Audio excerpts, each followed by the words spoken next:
Yalla, infidels, stop, drop, shut them down, open up shop.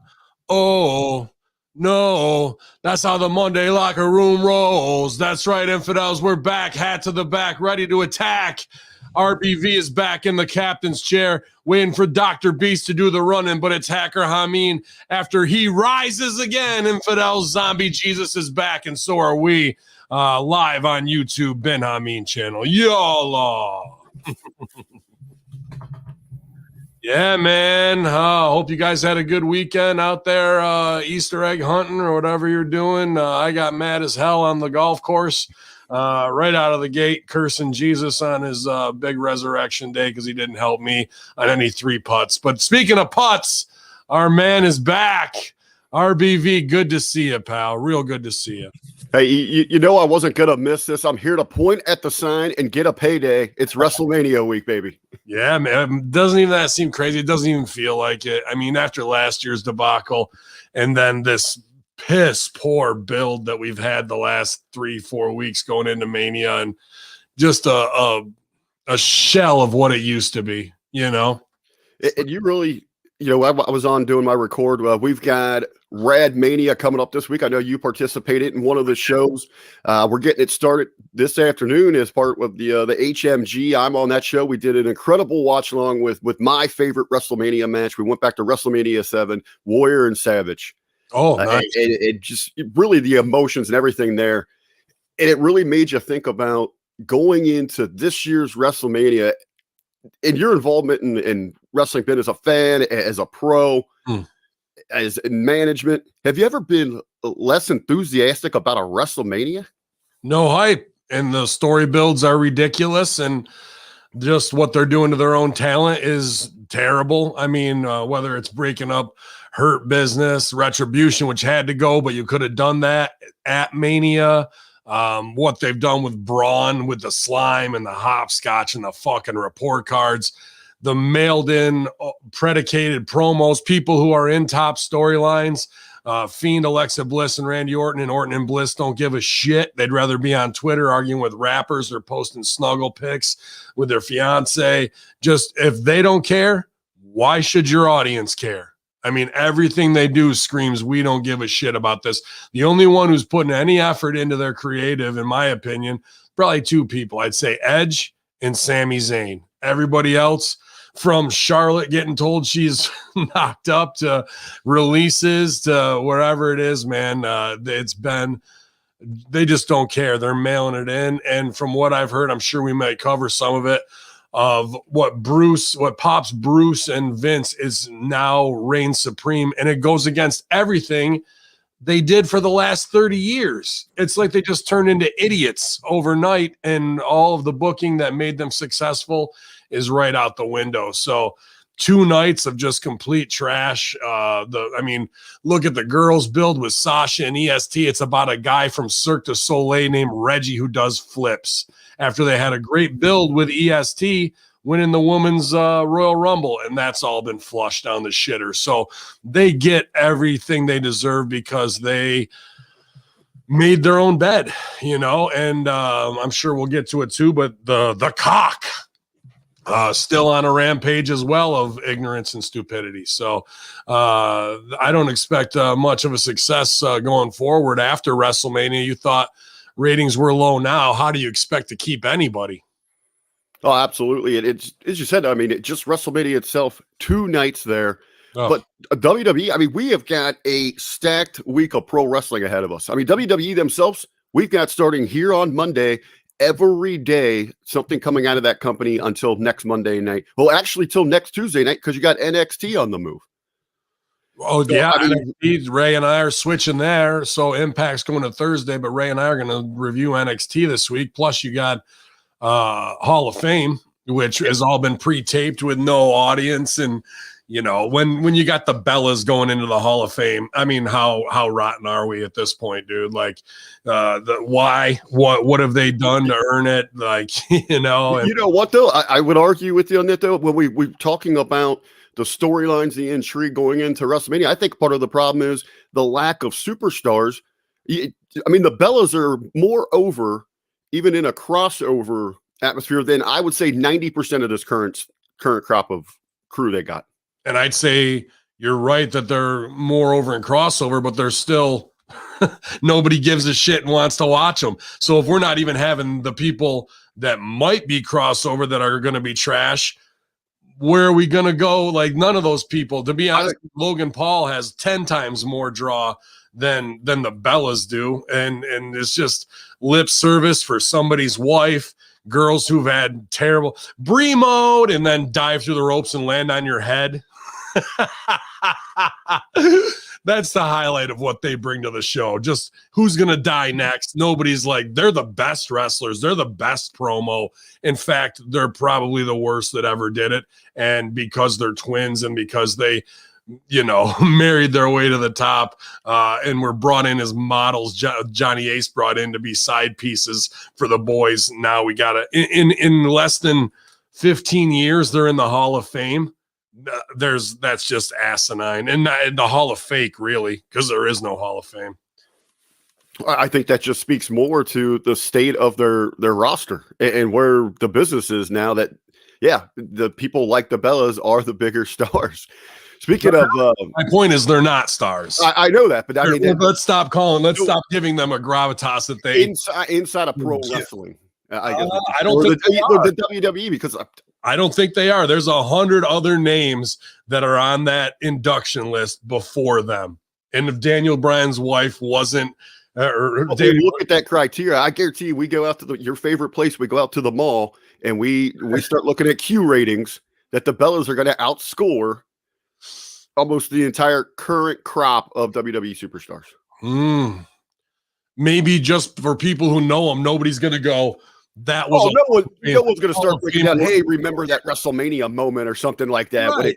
But just being noteworthy because of Dancing with the Stars and being a knockoff Kardashian C-level act reinvented doesn't mean that's a Hall of Fame worthy career. Their career is a Hall of Shame worthy career in the way that they never gave a shit about the wrestling. You're like, oh, they improved so much. Well, from total garbage to dog shit isn't like some great improvement. You know what I mean? Oh, they almost were able to run the ropes without killing each other. Oh, well, put them in the Hall of Fame. They fucking get this business backwards and forwards, dude. And the fact that Johnny Ace is back in fucking power and he's married to their mom, dude. And you can even think, you can listen to Beautiful People on Patreon. He might have been putting it to one, if not both of them, back in the day when he first hired them. And now he's their fucking father-in-law, dude. So there's so much like just absolute bullshit with this, that when you induct people like that, you just lowered the entire fucking Hall of Fame class of this year to have them in there. Maybe another 15, 20 years in a look back when they come out as, 50-year-old women. But whatever they are now, that's just asinine, bro. And even I submit even guys like, well, RVD's put his time in. I mean, obviously, 35-year career. I was going to say, if you want, we can get things going here. I could just real quick run down this thing and get your thoughts on them real quick. We got JBL. I mean, too early. Maybe not. RVD and JBL are right on the cusp of like anything before that. I'm kind of not agreeing with. Would you kind of go with maybe with Van Dam, that there's still some gas in the tank, that he could still lend something to the company as a talent? So maybe that makes him a little too early to be considered in that position for Hall of Fame. Yeah, I guess so. But they're not gonna pull the trigger even when they need. There's only one scene that we're gonna get on Monday Night Raw, and I doubt they'll bring Rob back after that. And that's Riddle and Rob doing a stoner joke. That's it. That's the only value they see in them right now. Because they're not going to put Katie Forbes on with her, with what she's doing on Instagram, showing her muff every fucking 2 minutes. What do you think Vince thought though when he saw Katie Forbes? God damn, pal! Look at the size of that thing. Yeah, man. I think what everybody thinks when they see Katie Forbes, like, holy shit, what is going on with her? I was fortunate enough to work with her, sweetheart of a girl. even did the opposite of what her money is to me for the big reveal and wore all my shit, let me cover her up, only to hit me in the nuts and have the Brooklyn Brawler take all the stuff off. So, the big reveal was at the end instead of her pulling focus because she's so hot. But, since they left Impact, she's gone full on Insta whore with all these fucking girls that are Vegas high price hookers and whatever they do out there. These, chicks with the thickness, these pogs or whatever she hangs out with. And, that's fine. That's dude on that OnlyFans. They're making crazy money. I can't hate on Katie and him at all, but there's no way while the cock is chopping down fucking Val Venus next that you're going to march out the stoner and the fucking, lady of the night to do this kind of shit, man, because even now they're creating content that is going to be scrubbed because it is misogynistic, even though then they'll make a stupid weed joke that's for 75-year-olds, some Cheech and Chong reference or some dumb shit. When the reality is New York State just fucking legalized it. It's getting legalized everywhere, and because as New York goes, the rest of the world goes. Oh, I think I know their joke. What's that? You're looking for that old school one. They're going to go Cheech and Chong. They're going to be talking about the Hall of Fame, and Riddle's going to ask about Batista, and Van Damme's going to give the "Dave's not here, man." That is good. That's way over their heads, bro. Way over. The Dave's not here bit is so far over fucking Bruce's and Vince's fucking head. They wouldn't even know what that reference is, but that's a beautiful stoner joke, right? But they're not gonna. They're just gonna. We had slime and hopscotch, bro. You think they're gonna get Dave's not here, man? Yeah, I guess. We got another one going in here. This JBL was from last year. This is also from last year as well. Long overdue. The British Bulldog. He'll be going in. Of course, British Bulldog, no doubt, man. You also have Jushin Thunder Liger, who worked one match with the company, but so many great years under WCW. That they own the rights to now. And of course, the international flavor there with all the work that he's done in Japan. That's a weird thing. Like, just because you bought the company and the guy never worked for you and has no WWE moments, does it really mean that he has to go because he was in wrestling and now WWE owns all of wrestling, but it's in the WWE Hall of Fame? I'm not trying to take anything away from Jushin Thunder Liger. I enjoyed the hell out of his fucking career and matches. But these WCW crossovers, just because they are, you know what I mean? Maybe there needs to be a split off WCW wing of like guys like that who I think that would be kind of cool. It maybe just the bot properties sort of wing or whatever it might be. Yeah. I don't know what you would call it, or but we can come up with some branding ideas. But I mean, Jushin Thunder Liger, obviously another great career, but kind of also on that cut of the Rob Van Dam JBL. Like, you could have waited another 5 years to put Jushin Thunder Liger, Rob, or JBL in there. Then we've got the New World Order, and we're going to get Hogan, Hall, Nash, and Pac. They'll be going. So New World Order again, like, doesn't this feel like we're just doing something for lip service to get them in there? Like, do they really need a third ring? I think this is X-Pac's third. DX, because he had DX. Well, I think and didn't he go in by himself too? Or no? I'm not sure if he went in by himself. So no. Yeah, he'll be a 2-time. So if he would at some point, and you got to believe that they'll go ahead and give him that nod. Oh, just that we'll have Waltman as a 3-time Hall of Famer. Yeah, man. But that's guys who were snakes in the business and jumped for money and did what they need to do, and now they were shunned for it. Now they're 3-time Hall of Famers for it. That pretty much pops me, bro. So we've covered the Bella Twins. We've got here. I'll jump down here. Some individuals representing the actual class of 2021. Molly Holly, who was an incredible worker, so unique in her time. Yeah, a big fan. And I, all these criticism of saying is not to like, well, except for the Bella's work. I thought it was way too early for Beth Phoenix to go in, even though her speech was phenomenal. And especially the part where she references Molly Holly if anything, Molly should have gone in before Beth, and but I think this is a little too early too. Like Beth was too early in my opinion. But Molly Holly loved by everybody. But again, I'm arguing points of a fake, non-existent Hall of Fame that has no brick and mortar that anyone can go visit. So it's all a moot point. Then we've got the NWO going in, but then going in separate here, which seems a little strange. Is you thought maybe they'd group them together. They got Bischoff, who's heading in. Yeah, that is strange that they wouldn't just put them all together. And now you're putting not that he hasn't had good WWE moments of shock value, but now you're putting your once mortal enemy in your Hall of Fame. I don't know, man. Is any surprise, or is this maybe something the company saying, okay, we still got you, with Bischoff working so close with AEW recently?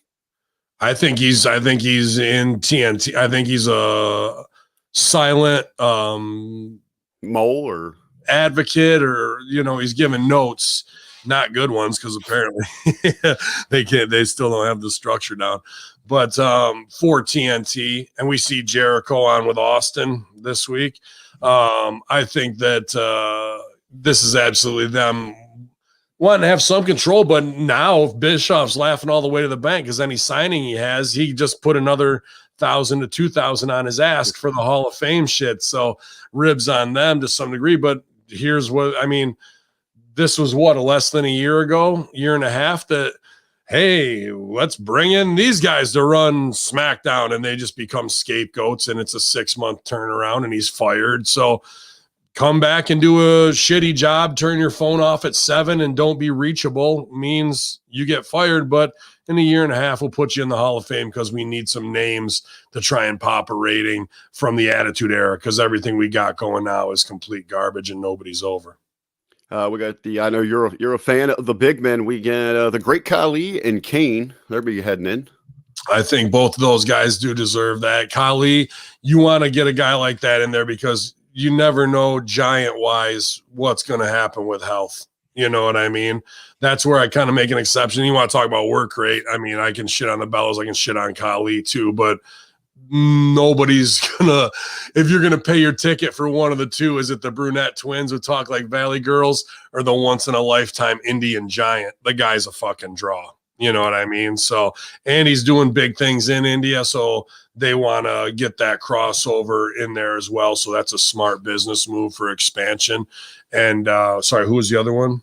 You got Kane and Khali.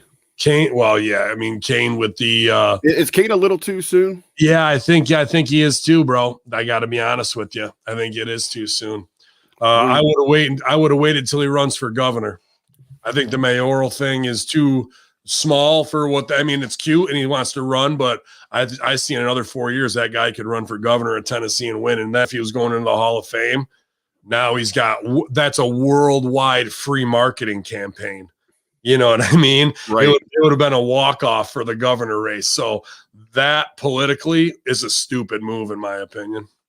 Representing the celebrities, William Shatner. I mean, he's got to teach promo class to Sasha and to Keith Lee. So, just based on his work there alone and the countless hours he's put in to craft those two great talents.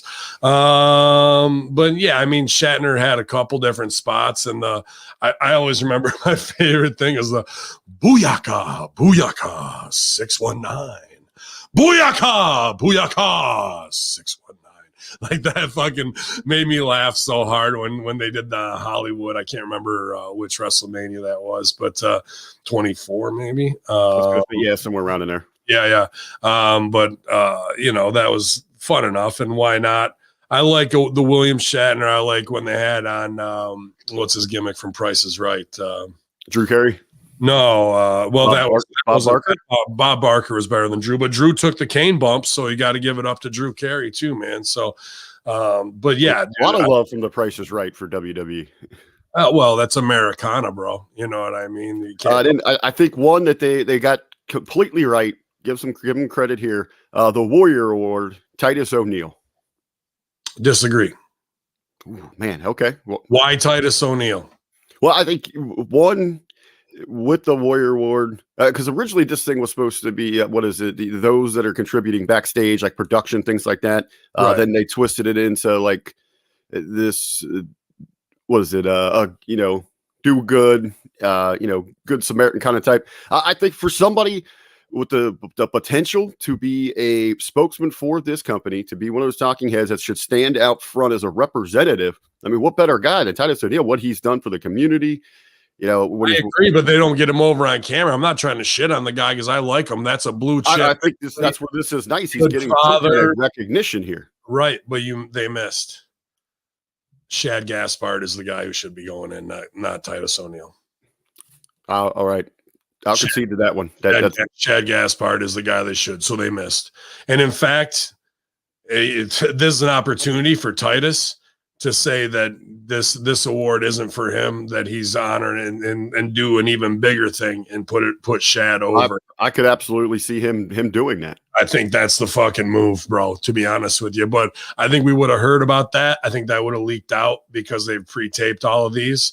But it's Shad and it's JTG. But the reason why they're not doing it is because JTG has too much heat.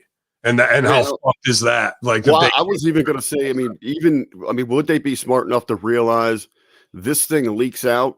You think they would catch a bunch of backlash? All the companies just trying to. You haven't used these guys in all these years. Now you're just trying to cash in on this heroic story. This incredible. That he saves his son's life. This tragic. Isn't that what the Warrior? The Warrior Award was supposed to be about people behind the scenes who you don't get to see, who are the fucking production people, hair and makeup for 20 years. Palma Brox, who does all the Make-A-Wish stuff. That was one of the first ones. And then it switched from that.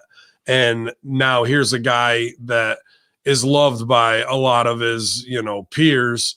JTG's written 2 books that have too much heat, and they can swallow their fucking pride for Bischoff, but they can't for Shad Gaspard.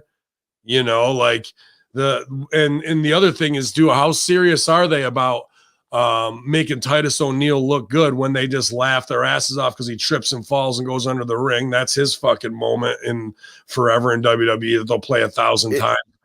And then now he does all these, he's hosting with Hogan. That's a rib. That's a rib on Hogan's racism, putting him right with African-American dude. Not like they're going to sell for it, but they think that's fucking funny. Then they have Titus doing the Dairy Queen commercials for fucking fried chicken baskets with his son. Like, instead of putting Miz and Morrison on that, and because they know it's a fucking, you put the black guy in the fried chicken commercial, we're fucked out of the gate. Instead of having him do the CarMax commercial with his sons, where they need more room because his sons have grown and they're going to CarMax to get a new ride, and put Miz and Morrison on the DQ stuff. Instead, nope, they fucking rib him and put it right there, dude. And people are like, no, he's just got a commercial. No, believe me, it's by choice of their it's the same reasons why they don't make the Bobby Lashley a champion on the week before Black History Month ends. They wait till one day after to do it. This covert racism that they think that nobody sees and is woven into everything they do. And if they have a writing and creative staff, someone should go, do they legitimately believe that no one's seeing this and they're just kind of amusing themselves? Or is it to a point that they just don't even care? They just blatantly just put it out there? I don't think, dude, from Asuka promos, Shinsuke promos, they don't give a shit, bro. They really don't. And there was stuff this week with the Riddle walking off and them breaking up the Hurt Business. Where a Hurt Biz went to them, all of them, and go, this is way too soon, and plead their case, and please don't do this now, and da-da-da. What happens? Break them up, dude. Like, post Black History Month, 1 month, what was it, 3 weeks past Black History Month, the crew that was supposed to be empowered, blue chip athletes, strong African-American archetypes instead of the old stereotype, I knew that was coming, Beaster Buddy. I fucking knew that was coming.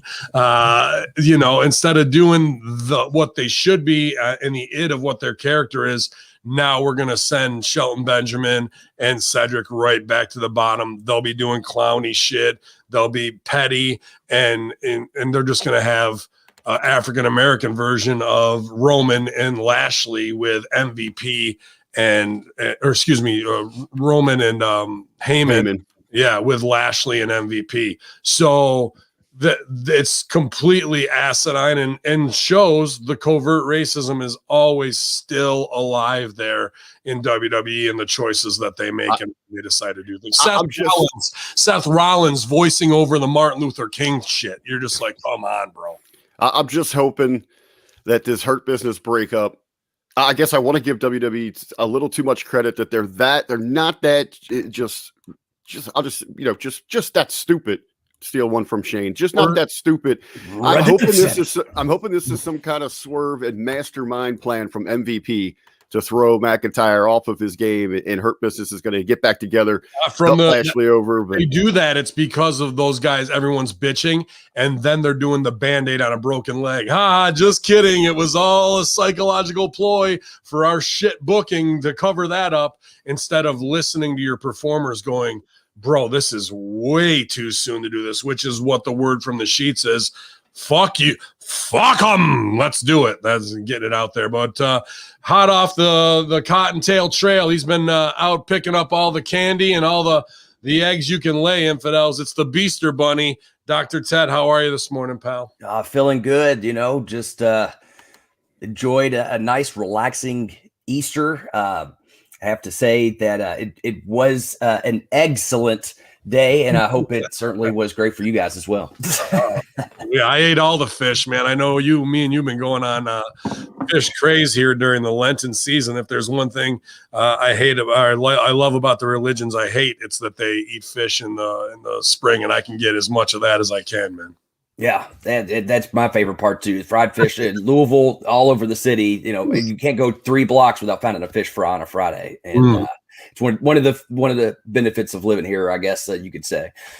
I had fisherman's platter last night, man, and I paid for it later afterwards, but it was good going down. I had some RBV fitness, but RBV's back on those salads and Brussels sprouts and greens from here on out. No more fried food for him. He can look at it, but he can't touch it. And one more thing you can't touch, infidels, is the mama Monday morning Easter monologue.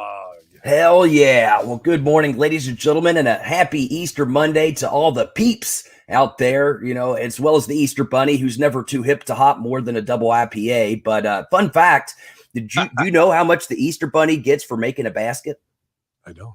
2 points, just like everyone else. But shout out to him, stuffing more baskets than the NBA, and I hope everyone's Easter egg hunting plans were hatched to perfection without them getting poached. I didn't do any Easter egg hunting myself, but it was hoping my pandemic bean garden would have grown by now. But sadly, I did not grow any jelly beans this year. But maybe next year we'll have to try it again. But I'll tell you, I learned that it's a lot easier to paint eggs than to try to wallpaper them. I learned that the hard way. So don't make the same mistake as I did. Although it wasn't as bad as when I was a kid and got promised a Bugs Bunny, but instead got a rabbit covered in fleas. That was the worst. Absolutely horrible. And you got to watch out for those rabbits. I once saw a group of them performing martial arts. Every bunny was kung fu fighting. It was the craziest thing I ever saw. But speaking of crazy, let's get into some WrestleMania headlines. Fightful Select reports that the WWE had a very specific social media guideline for what words promotional partners could or could not use ahead of WrestleMania 36, including avoiding the words wrestling and wrestlers for WrestleMania. Sometimes the jokes just write themselves. I know. Now, speaking of WrestleMania, generals will gather in their masses just like witches with fat asses, as a new report has confirmed Ozzy Osbourne is joining the WWE Hall of Fame this week, coming fresh off the heels of Sharon Osbourne being canceled off of the talk. But you notice Sharon was the only Osbourne without a drug problem. I guess the rest of the family didn't feel like Sharon. But, too bad for her. Speaking of WrestleMania time and the Hall of Fame, Sean Waltman has confirmed on his latest podcast that the WWE Hall of Fame ceremony will not have inductors. And if you're not down with that, I guess just don't watch. I don't know what to tell you. We were just talking about it. I heard you all talking about the Hurt Business. They split up on this past Monday's episode of Raw with fans and Batista not very happy about it. As far as why Vince McMahon wanted the breakup to happen, still no word yet on which member of the Hurt Business sneezed in front of him. We're still trying to figure this out. And of course, it would be remiss not to talk about this past week's SmackDown. Apollo Crews wants a special stipulation for his match with Big E at WrestleMania, a Nigerian drum fight. Looks like Big E got snared into the match, and I don't know what to think about it, but I am excited to see the repercussions. In all seriousness, though, I don't think Big E is a very good drummer, so he will be hard to beat. You got to admit that going into it. Are you going to bet on this match, Ben? Yeah, I might throw a little bit down. I think it's a sound investment. I really do. Can I do one last drum joke? One more. One final one. It's nothing to do with the match, but I don't know if I ever told you this. I actually have a Polish drummer friend. And a check 1, 2. Ladies and gentlemen, this has been your Monday morning monologue. Yeah, Beast, good to be back, man. Good to have you in the rundown, man. There was one in there in the middle. I had a point. Ozzy Osbourne. Yeah, no inductors. Yeah, no inductors. That's weird. You just and now the New World Order. Now they come out and whatnot. But somebody had mentioned earlier with Bischoff going in, how long is it till we get to see Russo? I mean, you want to talk about contributions to this business. There's, it's gotta be in the next 2 years, I believe. Yeah, one would think. Yeah, it's actually surprising that even just for a WWE Network doc, he hasn't even been reached out to. Well, there's interesting things going on, Beast, because I'll stooge this off. Dana Warrior, there's an outside company that's working on an Ultimate Warrior doc. And this dude got a hold of Russo, and Russo's like, I'm not sure if I want to do it. He's like, well, Dana really wants you in it, and I guess it's going to be WWE related. And he had to submit a list of names to get cleared for some other thing that he was interviewing for maybe Dark Side of the Ring. I think they might have had a hand in that. So Russo's like, well, I mean, I'd do it, but I'd really like to have Dana on my platform. And if you can get that done, dude, he went in and fucking, I guess they got the green light that Dana Warrior might do something on Russo brand. Russo's going to do something because the Warrior loved Russo and the real talk, and he's going to do that way. So there is some strange doors opening, back door to like, okay, I guess we can go along to get along and what's good for business. And that would be huge. I mean, imagine having, they'd probably rib him and have to have Jim Cornette do his induction.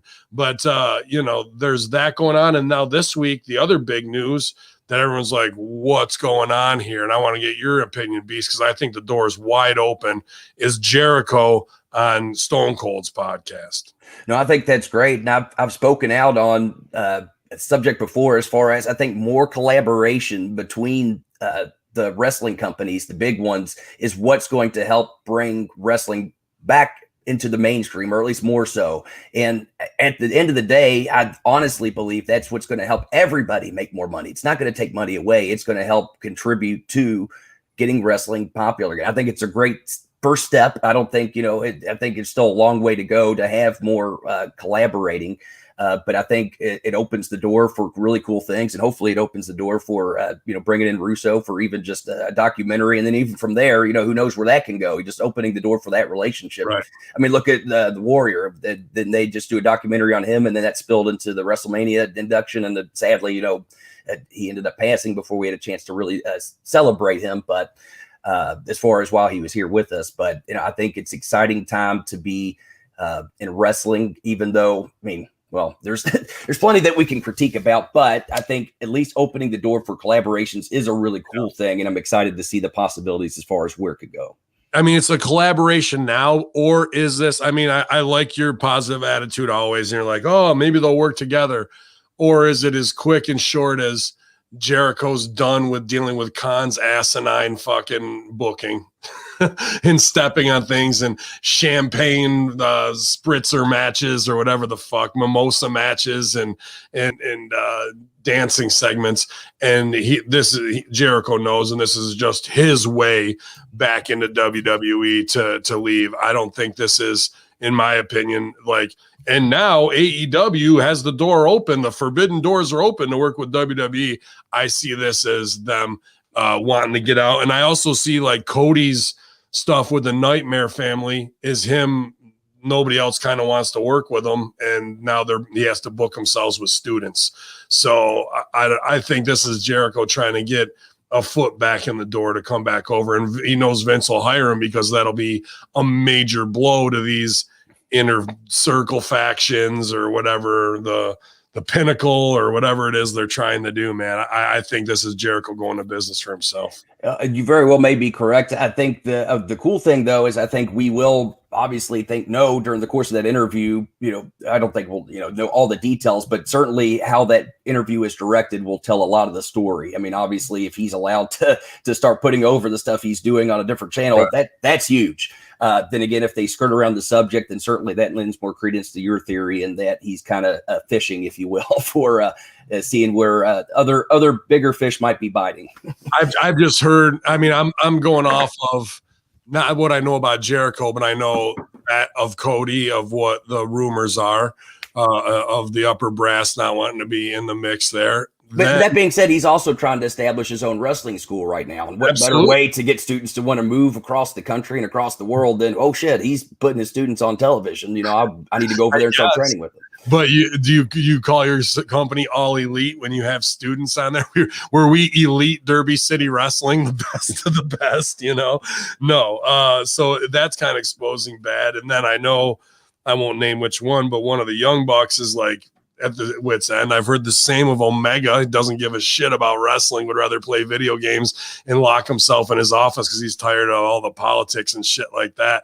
Guys who are indie darlings who are now vice presidents that have a lot more on their plate are that dream has worn off a bit. And I think Jericho's kind of in the same thing as well, of like probably try to do tons of business and just like, I don't have time to school this guy. I'm going back, and that'll be a good shot fired business wise. That's how I see this shit. Could this also be a Jericho working con? Hey, dude, I just went over to WWE and did something no one's ever done. I talked about it, the opposing company. My deal's coming up. I need you to put an extra zero at the end of that check each week. Yeah, it could be that. It very well could be that. And Jericho's a supreme worker to know how to pull those strings. If Stone Cold shows up on AEW, then I agree with Man Beast 100%. The door is open. There are fucking back and forth, yada, yada, yada. But I don't know, man, because even Stone Cold was not burying WWE, but like when you go, is Stone Cold going to WrestleMania this year? No, man, I didn't even get asked, so I'm going to sit home and watch this one. Strange. That's strange to me. I'll tell you what, if I'm Stone Cold, I'm not happy with WWE because his show, the one on USA, the reality show, it's a pretty good show, but you talk about the worst lead-in. You go on after WWE Raw. It's rough. You don't have an audience left to watch your show. No, they're burnt, dude. And if anybody's watching it, it's on replay. No one's like, let me get through 3 hours of wrestling. Then at 11 at night, I'm going to fucking watch Charlotte go on a jet ski with them. Oh, okay. I'll even have to admit, I didn't even watch that one, but I have enjoyed the other episodes. They've been pretty good. Watch his beloved Shar, who, I mean, that's a big news story, Beast. I don't know if you heard about this one, but Charlotte Flair, not on WrestleMania, no business after the Lacey Evans, after the botch with her dad, Lacey's pregnant. Then WWE office contacts her and says that she's pregnant based off of some of the tests that they give all the time. Turns out she's not pregnant. So did they write her out of WrestleMania based on a lie to tell her that she was pregnant and F with her because of Andrade, because they messed up the Lacey Evans business, because her father just needs a paycheck? I mean, there's all these outside mitigating strange factors. And are they that fucked up that they would say, let's tell her she's pregnant, and that'll be the way to get her off. That is interesting, because I didn't realize that had happened, because I thought I don't follow week to week, but I do kind of loosely follow what's going on, and I thought one of the more intriguing stories was the Lacey Evans Charlotte Flair thing. So it's interesting to hear that it's all been kind of just dropped based off a false I guess allegation of pregnancy. Well, they had actually dropped that storyline because Lacey actually was pregnant. Yeah. Well, let's go through the whole thing. Ric Flair is broke, completely broke, and needs money. Lacey Evans was going to go do some trucker stupid fucking laugh thing, but then what pops Vince is the inferred, Flair and Lacey are fucking, and that gives Charlotte like heat of like, Dad, why are you with her? So that storyline's like to start with. Then Lacey gets pregnant for real, so that storyline shot because she can't wrestle. So now everybody's off the radar. Then Andrade, who's not being used, and said he would. This has got to be bullshit. Andrade said he made $3 million last year from WWE. I can't believe he made 300,000, let alone 3 million. But so there's that of him wanting to be back on TV, probably pushing, and they tested him and he probably failed. I'm not saying for B12. I mean, like tested him like, oh, we'll see if he marks out for this and sells for it. And when he does, then we got him, and he's buried even further, and they know they can mess with him. So he's on the shelf. Then he has to go through his wife, who's the most over woman in the company, to pitch a relationship angle for them because they know they got him tested and he's spinning. Then she pitches that, and they're just waiting. I'm sure it was probably a damn good, well thought out angle, but they're just waiting to shut it down so they can drive him further into a fucking mental space. I don't know why they always do this, but they do. And even the top wrestlers can't see it coming while they're in the bubble. And then this weird thing with WWE doctors telling her she's pregnant. Well, like Andrade, I mean, you could tell he was pushed to the limits because as soon as he was out that door, I mean, he's taking interviews and he is shooting on everybody. I mean, he's talking about how he made $3 million a year. You know what? If you made $3 million a year, that means your downside would be at 30%.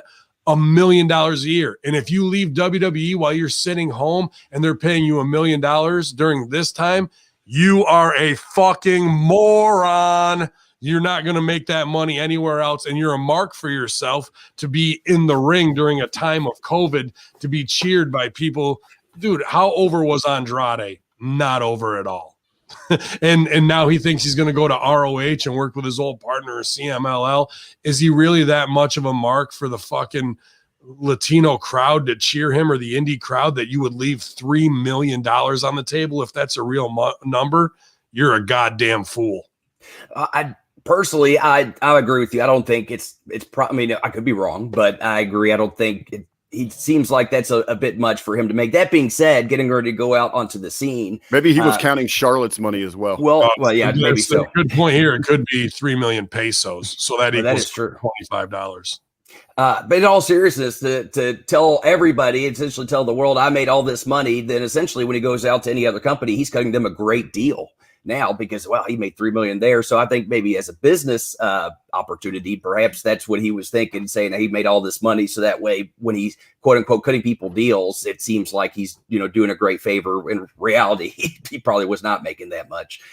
So, perhaps that was his thinking as far as that goes. But I agree with you. It seems like a bit much, especially during the time of COVID and budget cuts, that he would be making that much. There's no way. I bet I sold more shirts on ProWrestlingTees.com/Ben Hameen than he sold on WWE Shop.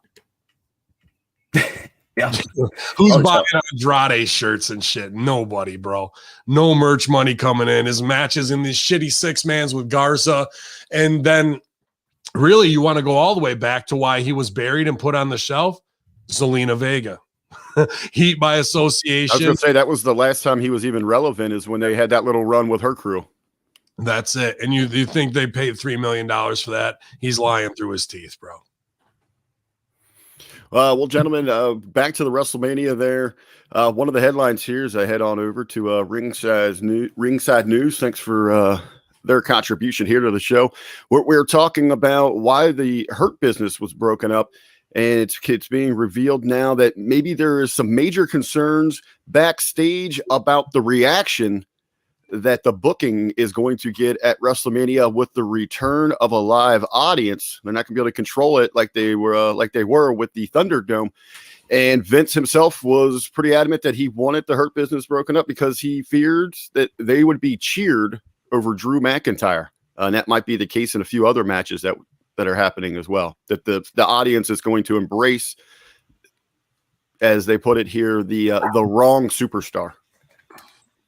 So that could be a reasoning there. As obviously this has to be a legitimate fear for WWE, right? As we get back to live audiences. So you're going to sacrifice all the guys for one pop instead of saying, oh, they want to go with Lashley, let's give them what they want down the road and let them hijack the show, which would still be more of a moment instead of a straight up phony ass wrestling match between two guys. There's plenty of ways that they could have avoided that, especially in the 3 weeks leading up to it, with those guys getting real heat on somebody. But there's the road we've gone down with McIntyre and Lashley is back and forth, and Sheamus and these guys and just getting the finish over.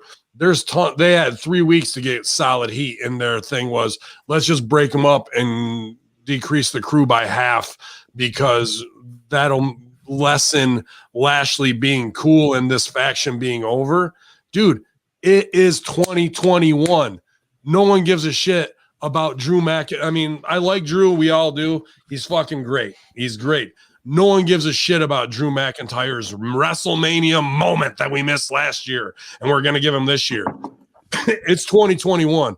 Cops are killing black men in the fucking streets by the dozen.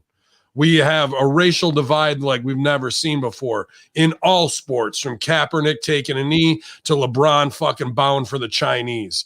If people are into black culture and a black crew, you fucking run with it. You don't go away from it and tear it down. The it of that crew was black men are tired of being clowns in fucking WWE. Meanwhile, Street Profits backstroke down the ramp to the ring and fucking drink out of red Solo cups, which is an inference to drinking lean and syrup, which is some fucking hood shit as you can possibly get of like the lowest of the low world star levels. These guys are wearing Jack Victor fucking Hart Schaffer Marks $2,000 custom suits to the ring, showing what you can be, young man. They were completely different, like Horsemen and Evolution group. I mean, they looked like $1 million. That's who you wanted to emulate. And now you've got Shelton Benjamin and Cedric as little bitchers. That's what they're going to fucking be going out, instead of the empowered group of black men together, who I want to see them in African-American, set. I want to see them in the fucking barber shop getting all fresh and clean and having the dudes talk to them and have them do real talk how they would. You know what I mean? They don't have to pull any punches and whitewash their shit for anybody. And now what was getting built and was good, who cares, for the fear of a babyface reaction? Dude, everybody wants to be black culture. That's why the crossover of Eminem from Little Richard, from Elvis Presley, of fucking doing that, bro. But now we're not going to highlight it the way it fucking should be. And even MVP was putting over that he gets trolled about his time in prison, did 9.5 years, bro. Robbed a cruise ship, which pops the shit out of me. Like, you got some big balls. You're gonna what are we gonna rob today? Let's go down to fucking the docks and rob the cruise ship. Big balls. But he gets busted on for it, and that is the beauty, dude. That's the comeback story of a young, ignorant man who was forced into crime based on his situation, who now is the head of a faction and has the street knowledge still, but is saying, nah, young man, you don't have to do that. You can fucking come this way and be part of the Hurt Business and show that what it takes dedication wise in the gym, health. Even now, I still study Brazilian Jiu-Jitsu and I won a championship. I never thought of that when I was 19. There's 10 years. Like, there's your WWE Network Peacock documentary leading into WrestleMania. It's him out there in the community telling that story with the guys that look like $1 million. It's not about Braun wanting to kill himself or Alexa Bliss and her potbelly pig. And who tells that story? Titus O'Neil is the guy that fucking is the narrator. the narrator of it all, bro. They miss on black culture so much. And even when guys who are when Lashley and MVP, who could probably fucking tune up anybody on the roster in a dark room that they wanted to, they go and plead their case, it still gets fucked. Like even that, they're like, Bruce, and the door closes, Vince and Bruce, we got him. Instead of doing the right thing, because Vince loves Martin Luther King and fucking civil rights, don't you know? But every fucking move they do is to make the black man look like a bigger fucking clown than he already was.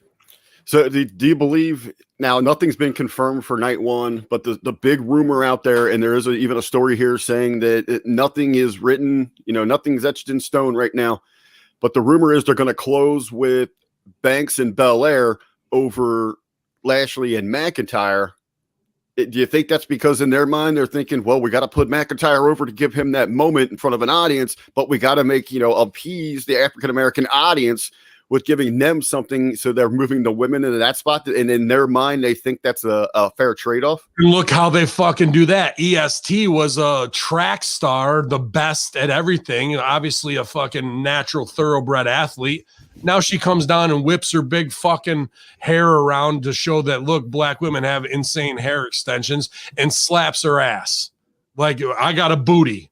Like, that's what they fucking, since Royal Rumble, they've lowered her to that. And having another black man come in as a sommelier because they needed to get her over with Carmella because she's rotten. So we're going to make her a Moscato drinking fucking reality show kind of horror fucking figure.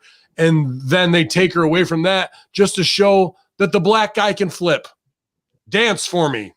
Fucking like, that's what it is, bro. And I don't claim to hold dominion over any race as I play racial stereotypes outside of my own. But I've been in the hip hop culture since fucking 85, bro. And I can't believe that there isn't an NAACP injunction to like do this kind of shit of like, you're not going to show black culture like this anymore with fucking scissor up and lean and fucking all this type of shit, man. It's really, really, because black guys are the coolest. That's why white people appropriate black culture nonstop. So let's go. If they're going to be baby faces, run with it. Run with it, dude. Man Beast, Bad Bunny or Easter Bunny?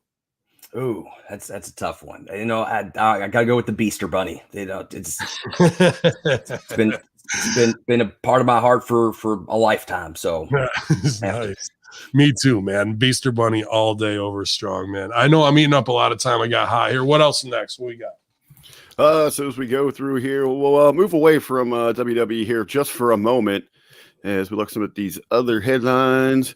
We have got Teddy Long who's in the news, recently had an interview, and he said after seeing Vicky Guerrero as part of AEW, there was a little bit of interest, maybe some middle party conversation going on, but he was kind of told that he was too old for AEW. He said that really surprised him as he looked at their product and what he felt he could offer. Yeah, I mean, it's not like these young pups like Sting, Arn Anderson, Jake Roberts that they got over there. You're too old, bro. I mean, it seems a little strange from the company that kind of even, beats their chest that wrestling's for everyone. And now we're getting reports of age discrimination. Yeah, that's interesting. I mean, I almost am like, I almost don't want them there because what have they done with Vicky Guerrero? I watched them bump Vicky Guerrero on the outside, and now they got Vicky Guerrero doing jump ups where she has to pull a leg. That's not what Vicky Guerrero does. She says, excuse me, and she's annoying, and she yells and has temper tantrums. She don't get physically involved, and you never put your motherfucking hands on Vicky Guerrero. You threaten like you're gonna, and then Nyla Rose comes in and beats your ass. Or they did shoot reverse. Nyla bumps Vicky on the outside out of nowhere. First time out. Go ahead, Beast. I was going to say, or if you do, that is the story. That's not just an inconsequential act. Like right. That's huge. Right. If you put your hands on Vicky, that is the spotlight. But to make that just a what do you call it? I guess a mechanism for the story. That to me is very short-sighted and not seeing where the true value and where the true heat is with Vicky.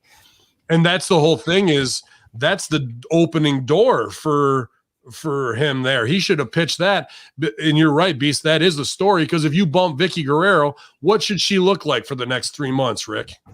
Oh, I mean, she should be the one in the neck brace, bring in lawsuits, try to get a hold of it, sue anybody that touched her. I mean, you could even spin that off in the different vignettes and all that. Yep. And then for the special match, she needs a friend who's got the authority, who's going to put a match together that's going to, and holla, holla, holla player, her friend comes in to help her. And we do an old schoolers WWE management reference type thing, but we weave it in there the right way. So they did miss absolutely on that bump from Vicky, and I was shocked when I saw that. And I don't know. I think instead of the Teddy Long thing, maybe I'm wrong on this. I did like immediately my head goes to Nyla, I guess, as the heel, shrugging it off and say, get over it. Vicky is hurt, obviously. And then Chavo comes in the next week and says, who the fuck are you to mess with my family? And have one-off match with Chavo and Nyla, and have Chavo. I think Chavo could contribute great as a producer, but have that be an opportunity to put Nyla over. You know what I mean? And I think they could kill it because Chavo knows how to lead, and that would be an interesting, intriguing story. That's a great split off. Is Vicky sitting there with the neck brace on and just in her own misery? Nyla just tells her to grow a pair. Essentially, yeah. And she's even more of a heel because she's, essentially telling her to fuck off. And then that's when the next week, oh, you want to tell her to fuck off? Tell me to fuck off. You know what I mean? And could you put Teddy Long with Nyla Rose could he be more than a holla holla player dancing, WWE thing? Like there's real talk there of where he just had to come out and be the good time. It's a tag match, playa. Well, maybe he wants to show in this final chapter of his career that he's got a lot more to offer. Some real talk from him would be pretty incredible. You know what I mean? And instead of doing the one trick pony stuff that we've seen him do for 10, 20 years. Although I would pop if he came out of AEW and said, tonight you're going to go one-on-one with The Undertaker. And they're like, Teddy, he's not. That would be good if he just made matches that, like, even if that was a funny running bit where he was making matches that could never take place. You know what I mean? Well, that's Grammy Award winner Bad Bunny to you, says Stevie Richards this morning. And we had two-time Grammy Award winner Crazy Bone from Bone Thugs and Harmony. I know we were having all kinds of problems with Podbean still. We're trying to get everything fixed this week on where we're going new platform-wise. But you can keep it locked here, Ben Hameen channel, you guys. It's up there along with all of the locker room shows, except for the Wednesday. And Wednesday actually sent me, I'm excited for them to debut a new little piece of audio. So hopefully they pump it out this week on the Wednesday locker room. Very cool stuff. Really made my Sunday. Shout out to those 11-11 boys. Absolutely doing their thing over there on the People's Show, the Wednesday locker room. Must listen each and every week. They honestly, they could talk, just conversating about anything, and you feel engaged. You feel like you're in the room with them. Yep. A great team there on Wednesdays. But Ben, talk about great teams. You and Big Ray, you guys have been at it for years. And kind of driving that has been TNA Impact Wrestling.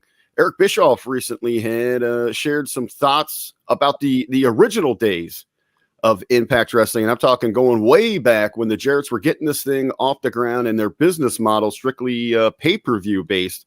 Bischoff had to say, I thought it was the dumbest damn thing I'd ever heard of. I got a phone call from Jerry Jarrett, basically offered me an opportunity to come on board for their new vision of wrestling, and that was going to be a pay-per-view only model. I thank Jerry for the call. I was very appreciative and thankful. I hung up the phone, looked at my wife and said, Miss B, these guys are heading for a brick wall. They don't even know it.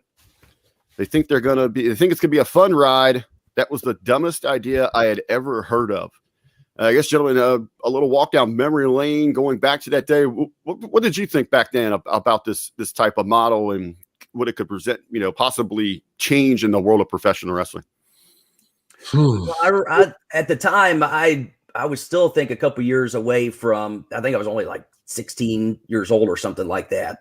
So I hadn't even started wrestling training yet. And I just remember being excited to have an alternative to wrestling. I wasn't able to get the pay-per-view every week just because, it's expensive, but I was hoping that it was going to work. If I remember though, I don't think they were that bad priced. I think it was like $5 or something like that. Yeah. Each week it was between like 5 and 10. It kind of varied at different points. But I remember being excited about it. So I didn't necessarily have an opinion of, this is going to fail or whatnot. I just remember as a fan thinking, I hope this works out. I'll say, it's easy to look back and say, oh yeah, I knew that was a stupid idea 20 years later. So I don't lend so much credence to, anyone could go back and say that, but I think it was at least a fair attempt at trying something different, and I think that in of itself should be at least applauded just for at least trying. Now that it worked, no, but obviously Impact Wrestling in its form is much different than what it was back then. But I'd still say for them to be able to stay alive as a company is still a testament to at least their endurance as far as just being around and part of professional wrestling. They gave Chancellor a lot of people who were either not going to make it in WWE developmental a chance to shine, who definitely put their miles in indie wise. AEW feels more indie now than Impact did at that time to me. I'm not sure, as far as talent and work goes, they were doing crazy spots, and you had guys like Motor City Machine Guns and all that, who caught a break and became more of a household name in the wrestling biz. So regardless of the model, it did great things for everybody from, we just saw Cowboy James Storm 1000th match. That's pretty awesome. You know what I mean? To be able to help. And that's really where his career has always been, as much as he's tried to get into NXT and they fucked with him and so there is a legacy that was built, and, the original business model is always changing on any business to thrive and survive as you find new avenues of revenue or what is or what isn't working. You have to stay fluid. So might not have been the best thought out thing, but at the same time, I can see his dad going, well, we'll clean up on 2 or 3 pay-per-views. Fuck it. If it goes under, it goes under. Believe me, they weren't just doing it as a pipe dream to fucking do it. They had a quick in and out strategy. And if things changed, they were going to move with it.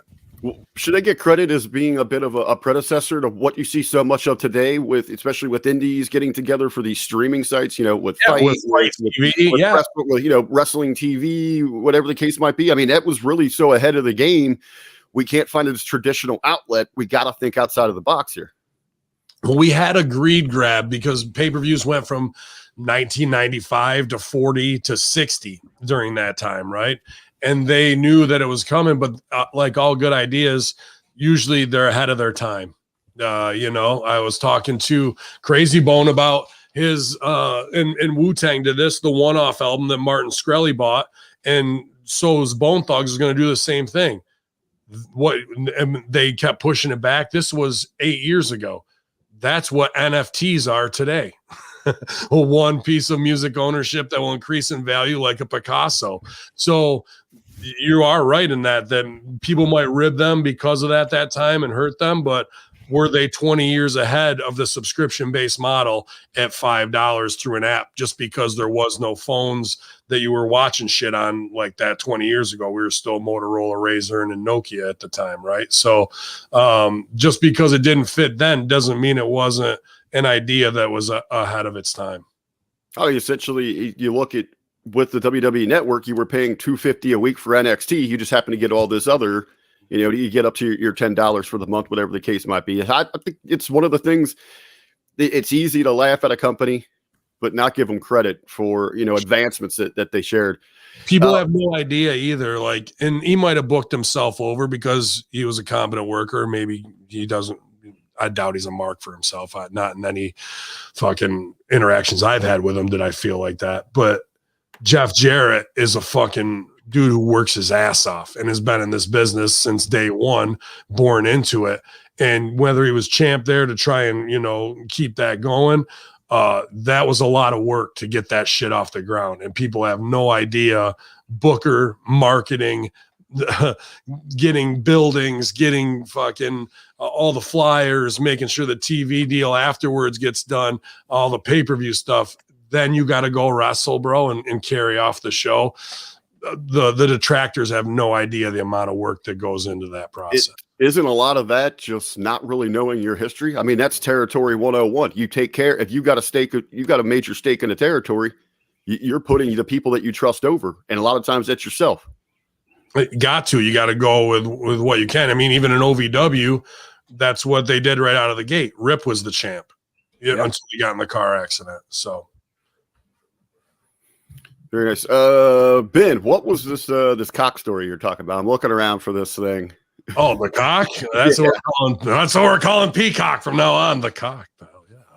Well, I mean, first it started out real quick. As I was going to say on the street, hey, you got the cock? Oh yeah, I got the cock. Come on over. All right, so I didn't know because I'm going through this thing, and I did have on here to start talking about, and I thought I was going to kind of take that as our close. There is this censorship deal. And what we're hearing about, how what NBC's, they purchased this thing and they're stripping it down. Foolish. Go ahead, Beast. I'll give you firsties. Well, no, I was going to actually say after this, I wanted to go over the list of words that they were talking about because I thought that was interesting. But as far as now I lost my train of thought. They left the station. Sure, I'll come right back. So the cock, first thing they did was go in the half blackface of Roddy Piper during the Bad News Brown feud. That's gone. Scrubbed from history. Then Vince McMahon to John Cena, my N-word, in front of Booker T, gone. Now blackface, which is of DX mocking Nation of Domination, which is one of the best fucking in-ring sketches of the Attitude Era, no doubt about it, gone. And now, as Beast is saying, they're censoring words. This is, I say this too many times, 1984, George Orwell, Winston Smith, the Ministry of Information, where they burn old newspapers and they will actually have people killed and unpersoned who go against this part of history if it stands out. And so they can, who controls the past controls the future. We've heard this from Rage Against the Machine to wherever, man. And that's exactly what is it's scarily going down right now, because 2 generations from now, where there is no WWE network and it might only exist in NBC, those things never happened. There's only going to be tape trader masturbators, and I imagine it'll be scrubbed from online because they'll go after them of anybody putting up the old footage, because now they own it or lease it all. So we're setting such a terrifying precedent of, instead of going an HBO disclaimer of, this content you're watching is generational from over 40 years ago, and social norms have changed. You may not agree with what you're seeing here. Please know that you're watching this at your own risk, what have you. Some disclaimer between NBC, between the cock and WWE on there of generational shit, instead of just scrubbing history so we can't use that as a learning lesson of why black people or white people shouldn't dress in blackface and why it's insulting to that degree. Now we've opened Pandora's box. Ho Train, gotta go. Misogyny. Sable naked, Cat naked with Lawler screaming puppies at him and talking about their vag, gone. Muhammad Hassan, gone. Who else? You go down the list. Hey, gone. Asian perpetual stereotypes. I mean, we're just gonna go and go and go and go of who's offended and who's not. And here's the thing that the cock doesn't even realize that they're fucking with, is that WWE fans, wrestling fans in general, our listeners are bitter cunts. They want one reason to say, fuck you, I'm not buying your shit, and to hold a grudge against you for X amount of years, because they love it and they love the drama. I love it, you love it, we all do. And now NBC thinking that they're doing something for the Nancy Browns at home who are going to subscribe to the cock and fucking think that, oh, I'm getting the friends in Office and wrestling and it's going to be all good, even though it's stripped down. What they really need is the 1.2 million network subscribers to come over to the cock and fucking subscribe to that. they're going to lose 400,000 people who are just going, fuck you. You don't fuck with my wrestling, dude. You don't strip down the history of what I've invested 40 years in, because I'm only watching this shit product now because of habit and because of dedication to this fake sport that I love. And now when they mess with that, the biggest thing that they needed was to make people feel welcome in that transition crossover from WWE Network to the cock. And now they just fucked that up right out of the gate every step of the way before WrestleMania, when they need to get people over. If they would have started making these moves afterwards, they wouldn't have near the controversy. I bet they lose 100,000 subscribers that would have jumped over for WrestleMania. All those people are already savvy, and they're going to go to watchwrestling.la. They're going to go to vipbox.nu. They're going to go to sportsbay.org or one of the other 50 fucking sites where we can watch your shitty pay-per-view for free instead of signing up for the NBC GE program of let's ban shit and rewrite history, because there's 3 people in a goddamn office somewhere who go, well, we can't have that. That's insensitive to blacks right now. And that's what they're focusing on, is African-American banning. But believe me, when are they going to switch to fucking Mexicools? When are they going to switch to Kerwin White? It's right around the corner. And I'm just going to get people unsubbing. And then you spend $1 billion for a toxic product that you made toxic, not the fucking content that's already in there. It's wrestling. It's stereotypical. People hate the Muslims. They hate the Russians. They hate this is what we do as people to get our true angst out through phony sports entertainment. What territories are going to be gone? I mean, especially when you get down to the deep south. I mean, but where does ECW, 90% of ECW is fucking gone. Where do the parameters, how far do they stretch, though? Is this just Peacock just monitoring professional wrestling? You mentioned The Office. There's plenty of offensive material there. I mean, you got Michael Scott in his character roles, is I'll sit on you, or what he's doing, the Chris Rock routine. Is that going to fall under the same umbrella? You opened Pandora's box of banning and censorship and whatnot.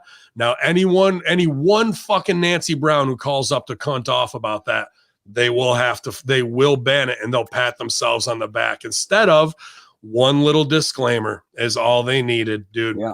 And they are absolute fools for doing that. And in some circumstances, to your point, RBV, it's already happened. My wife and I, a few months ago, we had never seen 30 Rock, and we wanted to go through and watch the series, but there was at least 4 episodes that just were completely gone. So there's kind of a loss of continuancy as you're watching. Did they really take 30 Rock episodes off of there? At least 4. Yeah, at least Holy 4. Wow. Fuck. Yeah. Holy. And so I'll never have a chance to see those, I guess. But yeah, it's like, really, instead of just having a trigger warning, or something like that. And to me, it's a wise man once told me, I don't remember who it was. It said, don't always play to the height of the audience's intelligence. I don't know who told me that.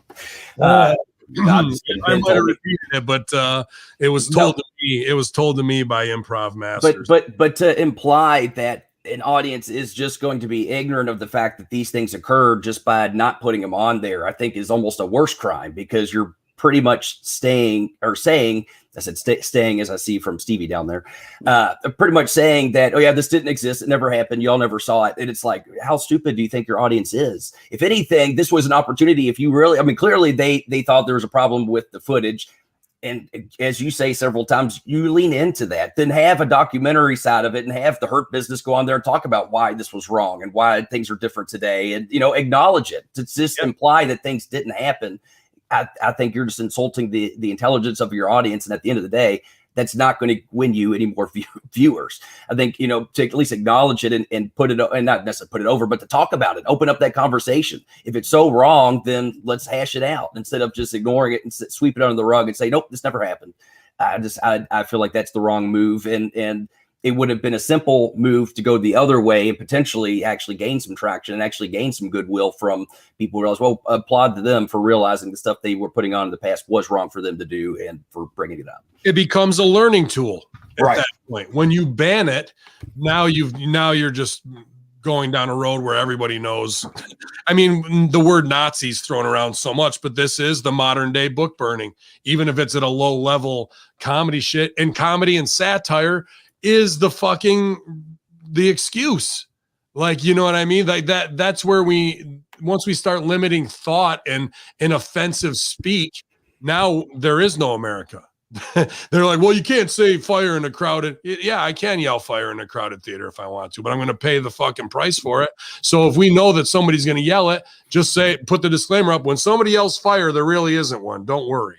Like, that's all it takes, instead of cutting out years and years of art. And especially the people you're trying to convert after paying $1 billion, they're going to hold your feet to the fire. And the people aren't just going to start watching wrestling who didn't before, now that the offensive stuff that might trigger you is out of it, bro. No, we want the offensive because our lives are so whitewashed that the comedy parody time of doing something along those lines. I mean, Dave Chappelle's show's got to go. Chappelle's show has to go. You want to talk about offensive and using parody at its highest to show you that words don't do shit. You know what I mean? Except wake us up. Yeah, if we're just having to erase things, I think the late 90s just didn't exist. Yeah, exactly, bro. God. I was going to say, what are they going to get there and twist the narrative? You know, like manipulate the video where, since we had Stevie here with us, where Right to Censor is the biggest baby faces in history. Is left. And I mean, I'm fine with that, I guess. But yeah, dude, that is absolutely the lunacy of where they're going. And at the end of the day, who are the three people that are making these decisions, and how do we show them Jesus's pain? How do we get them tacked up to a cross and a rib in their sides? And I guarantee they're not going to zombie rise on the third day. You know, the fact that we went from that to Easter egg and jelly beans, I feel like there's a gap of information somewhere between those two things. I feel obliged to bring that up at least. I think. The people still want the truth. That's as phony as anything wrestling wise. A guy fucking who should be able to shoot lasers out of his eyes and kill all the Romans instead lets himself get whipped, put thorns on, tacked to a cross, stabbed in the ribs, dies.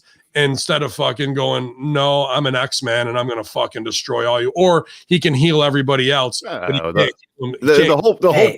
whole point was he had to go through that. That makes more sense than he was dead, put in a tomb. They definitely didn't come back, roll the stone away, and take his body out of there. He just up and rose, and some girl fanatic said, I saw him who wanted to be important. No, that story of him coming back as a zombie and then nobody knowing what happened to him afterwards, that's way more believable than roll the rock and let's go snatch his body. Are we talking about Jesus or the Undertaker? Yeah, either one at this point, bro. Both of them are like, I'm sure Jesus, if he came back, would be taking pictures with his family to get it on the cover of People magazine for $75,000, just like those Jesus cameos.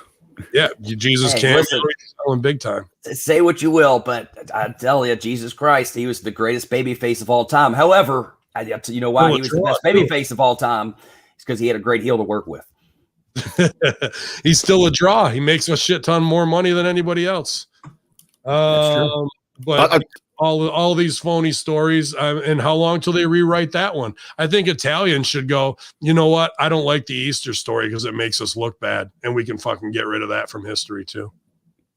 Well, actually, as Beast was talking about how do we get bunnies, and we got eggs and all this involved here. And actually, there is a link, because that actually was all sampled from the original. It was from the pagan holidays, and they were trying to transfer everybody over to Christianity. So they brought over some of those symbolisms and those customs so those people would feel more comfortable making that transition, because it was a pagan holiday about spring is rebirth and and new life and all of that. We definitely need all that bullshit in our lives instead of just going, oh, the plants are growing. Yeah. Well, speaking of, since I did want to touch on this real quick. I'll take it with a grain of salt. I don't know how accurate they are, but Fightful Select had reported that list of words for promotional partners not to use. I have the list here. I just wanted to at least go over those while we're here. The banned term lists for the promotional partners include blood, choke, belt, strap, diva, headshot, trauma, kayfabe, mofos, house show, DQ, the anti-diva, spinal injuries, victim, violence, violent, wrestling, wrestlers, WWF, wife beater, curb stomp, needs a push, to be over, babyface heel, job, jobber, card, strangle, kill, and murder. But 2 weeks ago, Daniel Bryan said, I'm going into business for myself. Oh, he's done. I'll say, is that a list of banned words or a Don Callis promo? I pop here for this, Lawrence Weaver. I know you're passionate, but this is an ignorant statement. They aren't rewriting the Bible. Not going to happen, except for when they did it during the King James version, when they re-released it 14 different times with new fucking verses. And then the Mandela effect, changing lions into wolves as well. So Bible will be rewritten constantly and forever for those in power to reinterpreted. Yeah, was what they'll say. Constantine the Great also rewrote the Bible. You might want to take a look into history, and if you think they're not even going to try and rewrite it, they're going to try and get rid of it, which is about the only thing that I support the New World Order in. But yeah, man, all those banned words. You hear Vince McMahon in Samoa Joe's headset, and the words come right out of his mouth, as phony as they could possibly be. So I'd say not banned words, banned free speech and free thought. My hand's going up your ass and I'm going to work you like a fucking puppet, because that's pretty much what we're seeing in every promo, from Shane to AJ to commentary desk. Like, why would anybody even have a chance to say those words? They're not even getting to say anything themselves. It's very true. And you're very right. This could be just the way it's going to go and continue to go. I'm hopeful, again, maybe I'm wrong, that this is part of the pendulum shift that, 20 years ago, everything was okay. Then now nothing's okay. And hopefully 20 years from now, we'll be back to people realizing the price of censorship is not one that's worth paying. And we'll go back to everything's okay again. But time will tell. I don't think you can, Beast. Once you open Pandora's box of censorship and along these lines, there's no way to stop it. That snowball is tumbling down the hill and is going to cause an avalanche of ignorance. Maybe so. I guess time will tell. I'd like to think that people who are still, you're still not going to change the thoughts of people who appreciate free thought. They are going to find a way to still be able to converse and have a community. Now, will they be able to grow and flourish? I don't know. Definitely not right now, but in time, it depends on where the almighty dollar goes. If people aren't going to, people stop paying their hard-earned money because they're tired of the censorship bullshit, I think that will change things eventually, but it's going to take a long time for the dollars to start changing hands. Here's another one. Lawrence Weaver, I appreciate you in the chat room with this. You want to talk about banned from it? Where's the Book of Enoch in your Bible? Let's talk about what the Nazis booked and burned. Do you think that some of the information that was lost forever from them came back around, and we're talking 80 years later? Do we get that information back? I don't think we did. I think there's plenty of books and works of art and literature that are lost to ever because of ignorance and banning along those lines. There is a great, it's a history channel. I believe it's like a 3-parter, so it's like 3 hours, but it's called Banned from the Bible, and it goes through all of those books, and it talks about why they were removed because they didn't fit certain agendas and things like that. It's pretty interesting watch. So when people say when we have these quick reactions, they'll never change the Bible. They'll never ban the work of God. Oh, okay. Sure they won't. Keep donating to that roof fund. Keep donating to that Thunderdome fund. Well, yeah, get the cock. Well, yeah, remember what I told you, when my grandmother passed away, we're at the service there, and they have an information sheet out, and I happened to be able to take a look at that thing. They're Southern Baptists. And these things they're magnificent buildings, these structures they're putting together, and they're everywhere.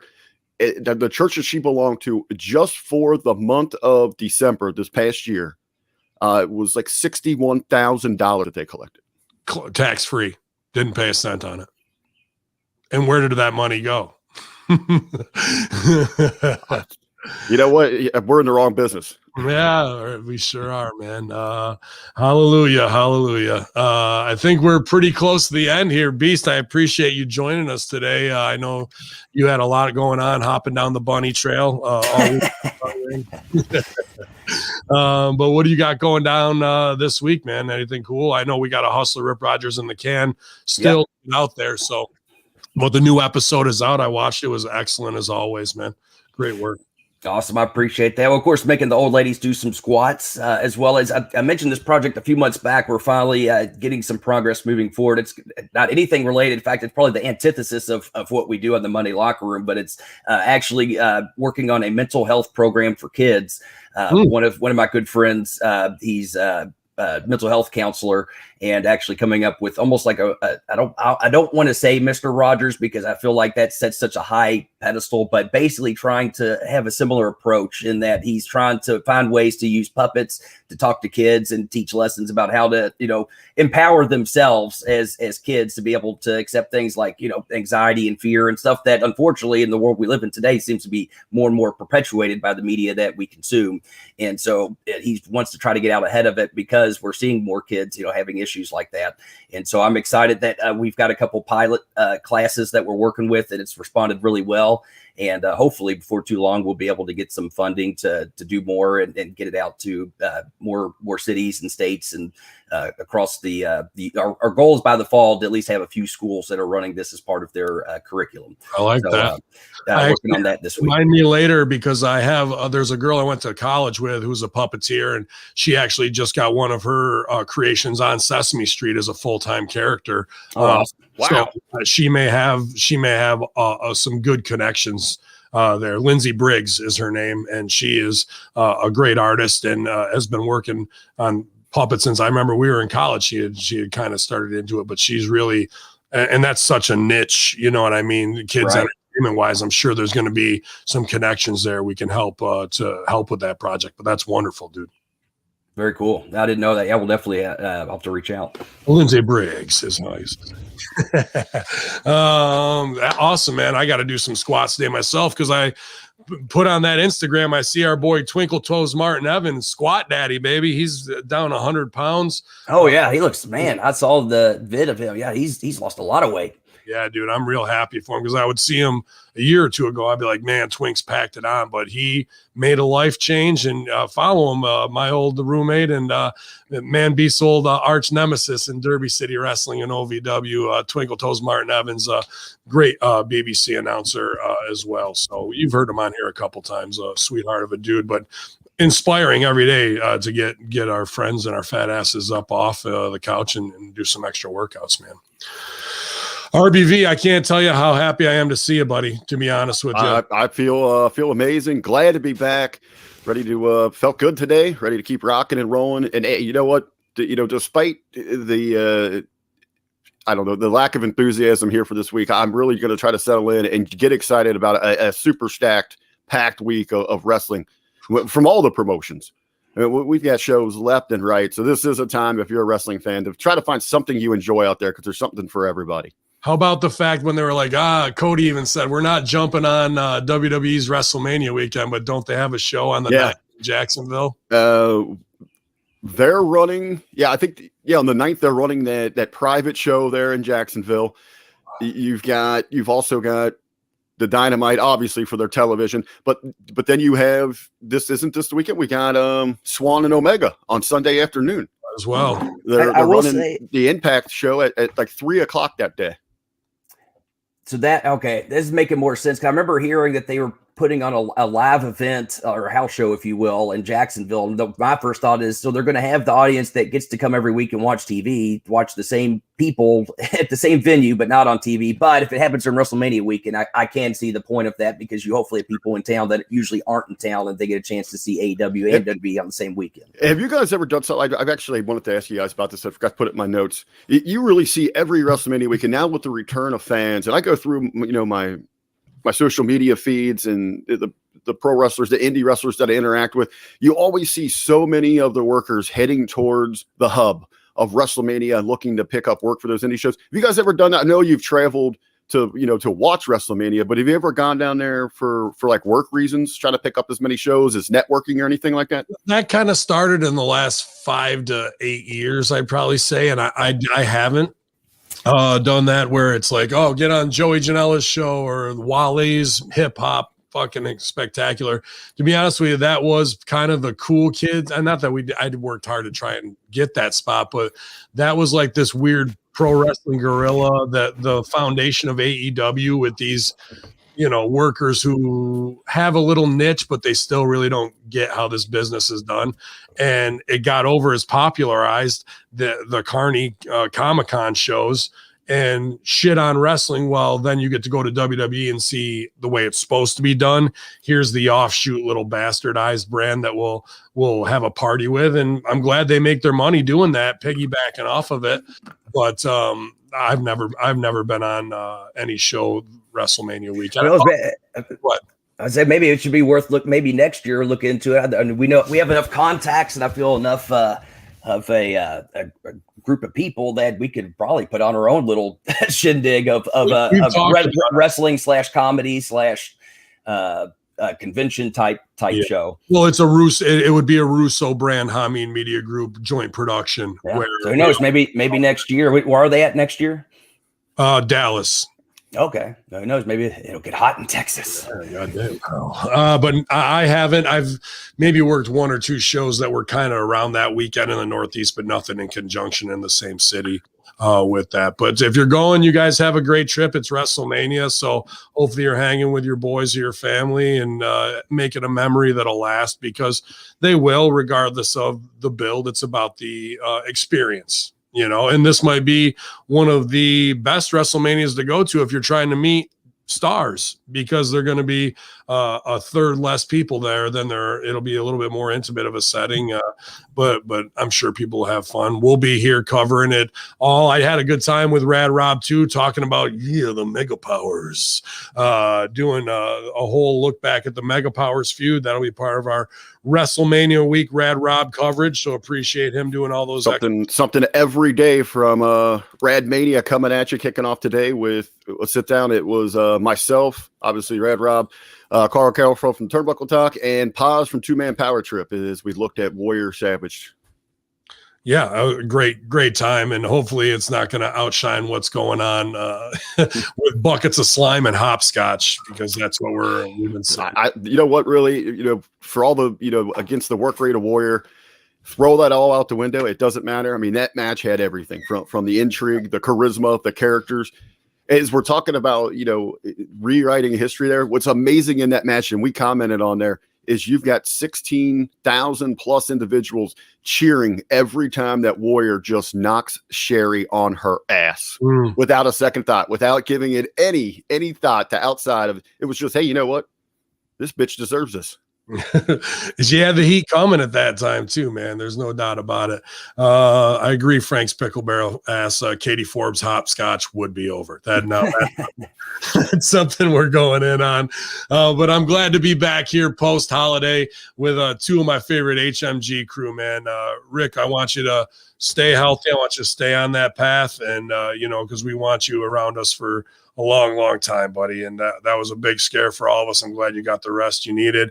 And please, dude, anytime you need to take a break, you need to reach out, just let me know, dude. Absolutely. Because you're an essential asset here and a 2-man power trip at the racetrack, and for all of our fans, especially with Jargo as well. I mean, you're his tag team partner. We got to keep that strong. We're not breaking that team up anytime soon, like the Hurt Business. And the Beaster Bunny, man, we go back day one, as always, dude. One of my favorite monikers that I think I've ever laid down was the Beaster Bunny. And we're trying to play to the height of our intelligence as I speak out my ass on African-American community issues, and as a raging atheist in the face of the most Christian holiday.